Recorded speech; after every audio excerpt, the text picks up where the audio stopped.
bone broth. Bone broth and gut health. I was reading the other day and it said, why do they call it bone broth? It's actually just stock. And the truth is, I don't know. I used to be a professional cook and I really can't remember.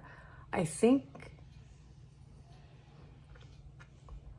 don't know. When you cook for longer. But anyway, bone broth. Hey everyone, this is Gut Health Journey, cast contents I go by on my other channel. I wanted to talk today, and I wanted to talk very seriously, though I don't know anything. This is my disclaimer. This is for entertainment purposes only. Go talk to your doctors and mental health professionals and fortune tellers whenever you have health issues. Don't listen to me. Anyway, I did want to talk very seriously today about bone broth and gut health and just how to feel better, or not how you should feel better, but how I came to feel so much better from consuming bone broth and more specifically doing the GAPS diet.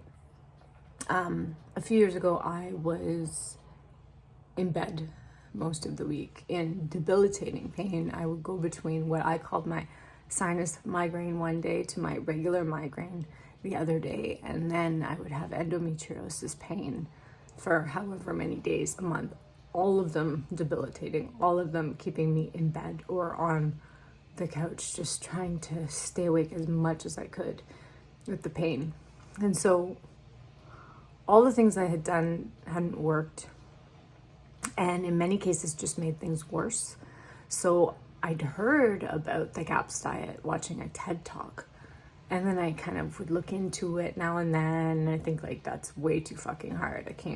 I can't realistically do that.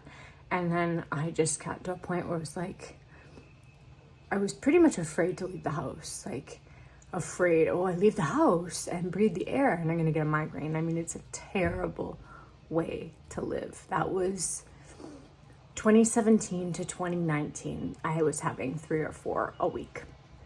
So pretty much unable to work, pretty much like almost losing my job. So I said, okay, I have to do this diet. So if you do the diet, I really suggest you read the book. I don't think you can do the diet without reading the book because it tells you exactly how to do it.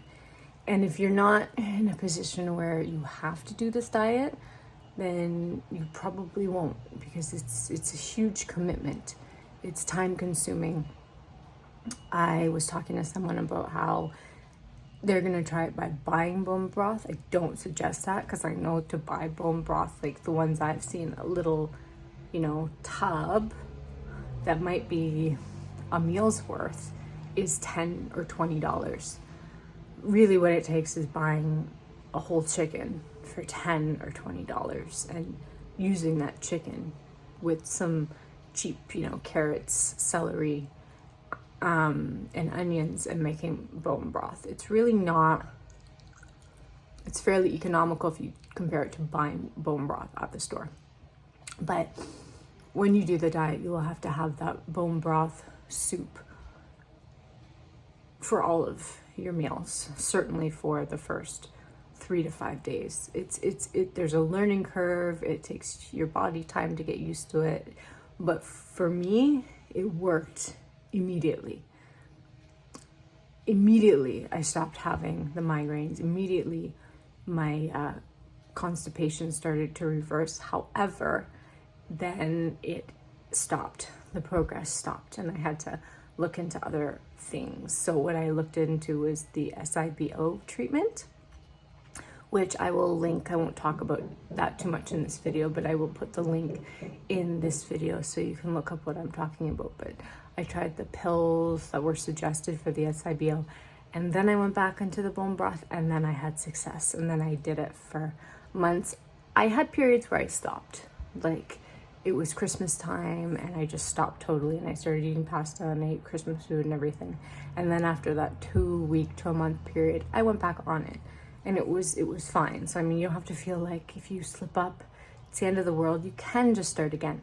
But if it's one of those things where, you know, you do it for a day and then you don't do it for a day and then you do it the other day, then it's probably not going to work. It is a commitment. But 2 years of doing it, and again, there are periods when I didn't, Christmas time, you know, my birthday, and then you get off it, and then you get off it for a few weeks, then you get back on it. But pretty much I did it to the letter. I followed it, I stuck to it. And so over the course of that 2 years, so 2019 to 2021, I started getting better and better and better. It was gradual. I would have the migraines, but then they wouldn't be as severe. I could still go out until it got to the point where I was down to 1 migraine a month. 1 migraine that may last a day or 2 or 3 days, but still just 1 migraine a month. So that's where I am now.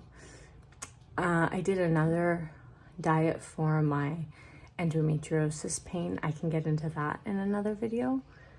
But apparently, from what I understand, bone broth works by the collagen in the bone broth, which has amino acids, are very healing to the gut. And I can't remember if it's epithelial cells or the enterocytes, but they need to be healed in order for the gut to function properly again.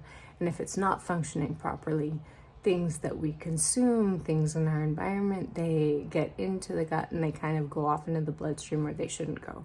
And they can create autoimmune disorders, so they say, and all that kind of thing. So that's kind of how this all works.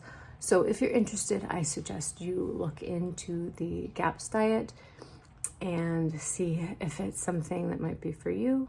And I thank you so much for watching. If you have any questions, please let me know in the comments, and I would love to try to answer them for you. So this is Gut Health Journey. I go by Cass Contents on my other channel, and I will see you in the next video.